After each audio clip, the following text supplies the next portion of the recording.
Thank you. I couldn't think of any other way of starting tonight than just by saying thank you. Not just for showing up tonight, but every single month. icuTalks was my first experience with this church. I met Kim Honeycutt and kept coming back. So thank you so much for just creating a safe space for people like me to get up and share my story and explain the impact that God has had on our life. And Kim Honeycutt, Hallmark does not make a card with the words I should say to you, so I'm going to leave it at thank you. I love you. If I had to redo any part of my story, I would still choose you. Naeem, is Naeem here? It's hard to see up here. Naeem, thank you for being such a consistent, trustworthy man in my life. Thank you. Okay, let the party start. In 2015, I moved 5 times across 3 different states, searching for what I thought was broken. I ended up back in Charlotte, and you know when people ask how you're doing, and no matter how bad you're struggling inside, you're like, I'm great, I'm fine, I've got this life figured out, another day, another dollar, like, you're great, you portray that you're great.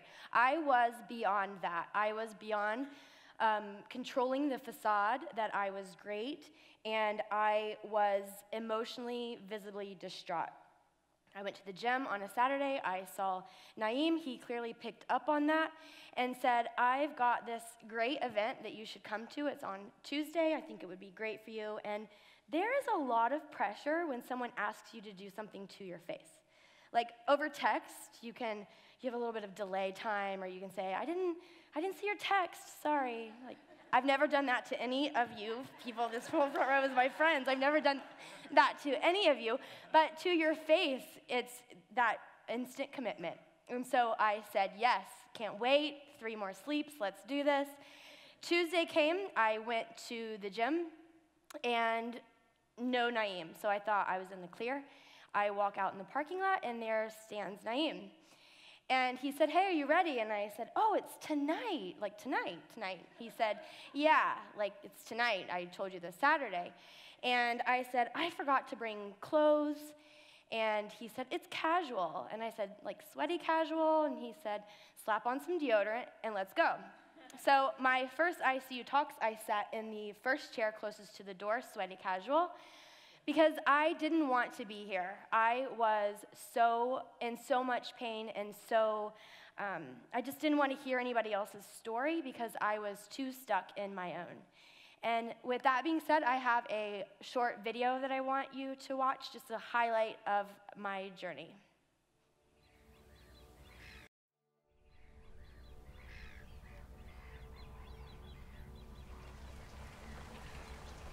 Trust for me is something that I've always struggled with.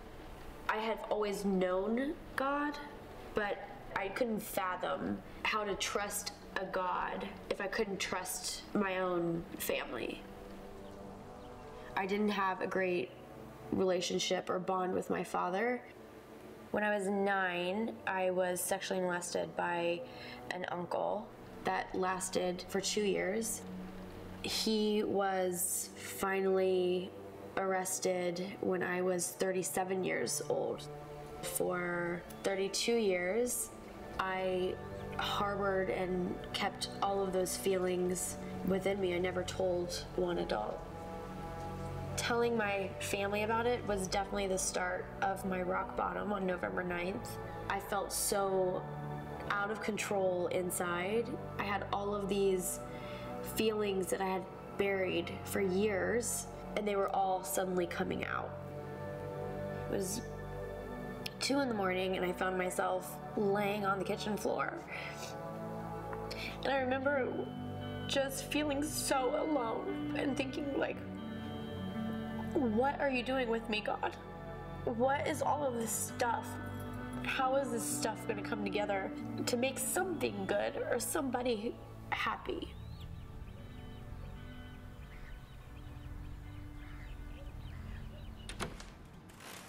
My mom took me to the hospital. I wasn't at all suicidal. I just had lost my joy for living.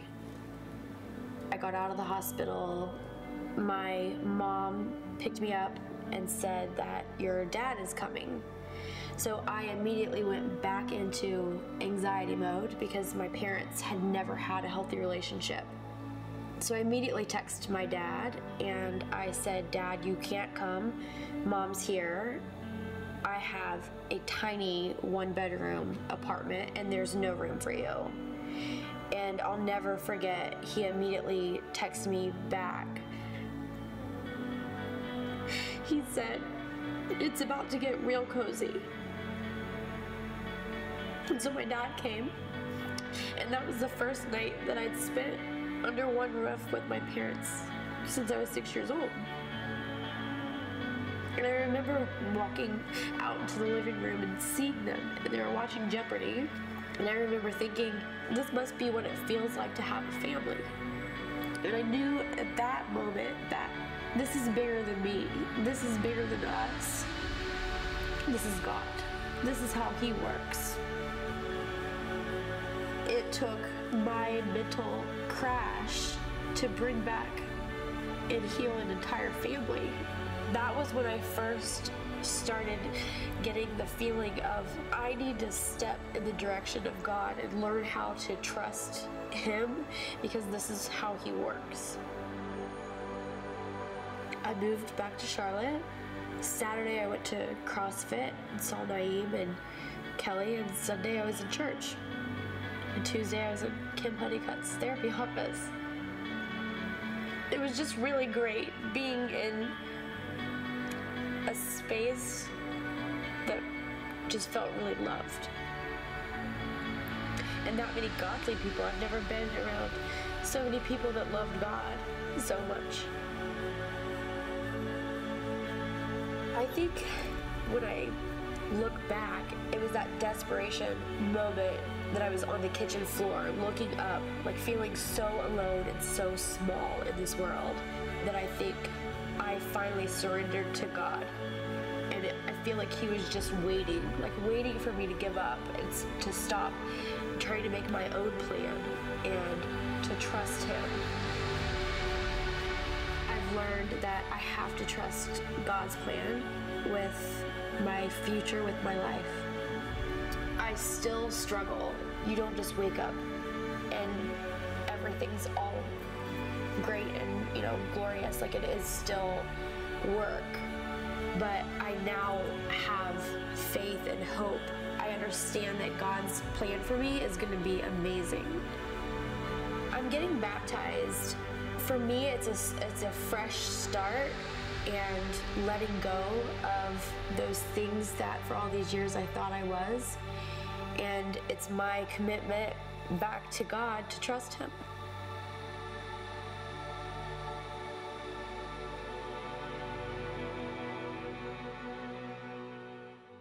So, before I dive back into my story, I just want to ask you a question that I want you to think about tonight. What side of forgiveness are you on? What side of forgiveness are you on? I can clearly divide my life into 3 sections, and I have permanently tattooed this on my body. Don't worry, it's just my arm. Can you just show the picture? So, left side, an irregular heartbeat, a life of chaos, anxiety, depression. I can't tell you what life was like without anxiety medication. I can't tell you how many nights I drank myself to sleep, not caring if I woke up. A straight line for a flat line, I crashed, and I'll get more into that, and I crashed hard. Moved back to Charlotte, God placed the most amazing people in my life, and I rewired my brain to know who I was, and the T in the middle is for a cross because I made it my job to trust God. On the right side, there's a little section of a flat line because I wanted to show that just because I got baptized, just because I was in therapy, didn't mean that it was easy. I had to continue working and to continue forgiving and learning to trust people. And the right side, which is now a regular heartbeat, a life of ease and peace and a lot of God's grace. So let's go back to chaos.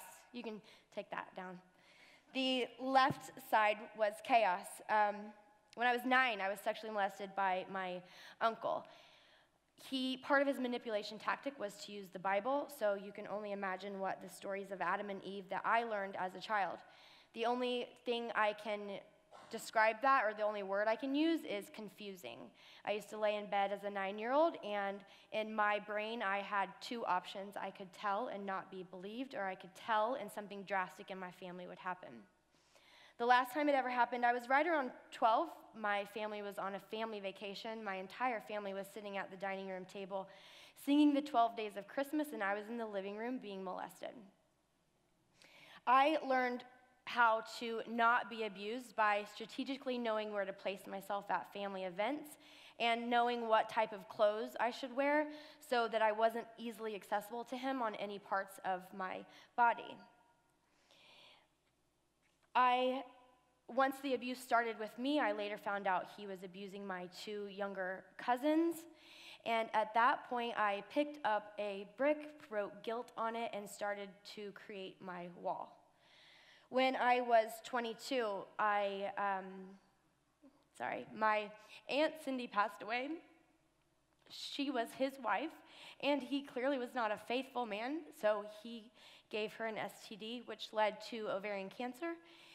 She did beat that cancer, however, it spilled into other parts of her body, and that took her life. I remember standing at her funeral as a 22-year-old, looking over her body, feeling very, very ashamed. Ashamed that I wasn't a strong enough kid to tell. And so at that point, I picked up another brick, wrote shamed on it, and continued building my wall. I trudged through life, carrying those on my back, and just continued picking up stones and bricks and building a wall, almost a tomb around myself. Sometimes I even picked up other people's stones and carried them for them. In 2015, the statute of limitations was about to run out in Indiana, and my cousins finally told. The first adult I told was an investigator, and I had to give very detailed information about my story, and it brought up so much emotional pain that I was paralyzed in guilt and shame. I texted my parents. I had never been one to reach out for help. I was always the child that they didn't have to worry about. I got good grades, played sports, had a good social network, and so me reaching out for help was a big deal. I don't know the background conversation, but it was decided that my mom would come. And I was living in Nashville at the time, and she was in Indiana. It was in the middle of the night, and I was intoxicated, laying on the kitchen floor. Instead of being grateful to my mother for coming to get me, I was very angry. I was very angry that it took her, Kim is already laughing, stop. I was very angry that it took her too long. She had a pack, like why on earth would you need clothes? And so I was angry with her, and she called. She had never been in my apartment, and she said, I cannot find you. And I said, well, let me make it easy. I'll go down and walk on the street corner, downtown Nashville, at 6 in the morning. And she said, I just still can't find you. She was like desperate, and she said, I can't find you. And I put the phone down, and let me just give you this image. I looked down, and I had on very short shorts, like stores should not sell shorts this short. Ugg boots. It's November, so I was thinking of keeping my feet warm, right? A tank top and a pristine white pea coat, like my fanciest white coat that I owned. So dressed down, dressed up, you know. Then I had a toboggan hat, which my granny made, which had Justus written all up the hat. So I looked to the right and to the left, and I'm the only person on the street downtown Nashville. I picked the phone back up, and I said, look for the craziest person standing out here right now. Look for the person that you would be embarrassed was your daughter, the person that your shared name is on the hat with, and pick me up. So she had driven by me twice and not recognized me. I was that distraught. I got in the car, still angry. She said, what do you want to do? I said, you've had 3 hours to figure this out. Wherever you take crazy people in Nashville, that's where you need to take me. So she dropped me off at the downtown emergency room, where at 6 in the morning there's plenty of seating. However, I proceeded to lay on the emergency room floor. Because I had lost all logic, I was in so much pain, I was paralyzed, basically not functioning. And I, again, don't know the background conversation. The next thing I knew, my dad was coming. And for the love of their child and probably a lot of words from God, they were able to put their differences aside. And I spent the first night with my family since I was in the first grade. Have you ever sensed someone taking pictures of you? Like you could just feel someone taking pictures. So that happened, if you want to just show those pictures. So this is me. These are the actual pictures. I spent at least 5 days like this. My parents just let me lay. I think there's one more of just my headshot. So I glance up and I'm like, what are you doing? Why are you taking, this isn't funny, like why are you taking pictures of me? And my mom said, when you get on the other side of forgiveness, you're going to want to see this. And 1 year to my crash date, my mom sent me these pictures and she said, don't you ever forget what walking into God's light has done for your life. So my parents helped me get back to Charlotte, where, like I said, God put the most amazing people in my life. And a few months after working with Kim, I was still really struggling with letting go of the responsibility of my aunt's death. I would play about 80 different scenarios if I would have told she would still be here. I have 4 cousins that their dad did this and now they don't have a mother, and I just experienced a lot of guilt. And she asked what that felt like to hold on to that, and I said, like bricks, like weight. And so I was given this assignment and to find a brick, I went to the store and bought one, and wrote what I thought about myself on it, and carry it around and throw it when I'm ready. And about a week after carrying it, I was almost proud of it. Like I slept with it by my head, I worked out with it, I took it to work, and people would ask me and I would take it out and whip it out and be like, look at this, like, look at this brick I've got. And I came, like some of the people's reactions probably helped me come to the realization that I am a child of the King of Kings, and this is how I'm showing up representing his love on this earth. I carried the brick for 1 more week just to make sure.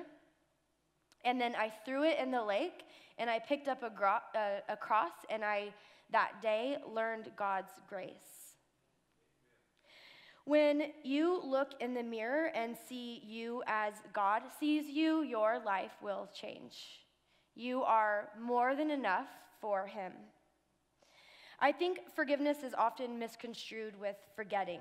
I'll never forget the abuse that happened to me, but I forgive that abuse happened to me. This allows me to emotionally detach and walk forward without bringing it with me. Last November, my uncle was charged with 69 counts of child molestation, which resulted in 17 felonies, 3 of those including incest charges. He was found guilty on all 17 and sentenced to 105 years in prison.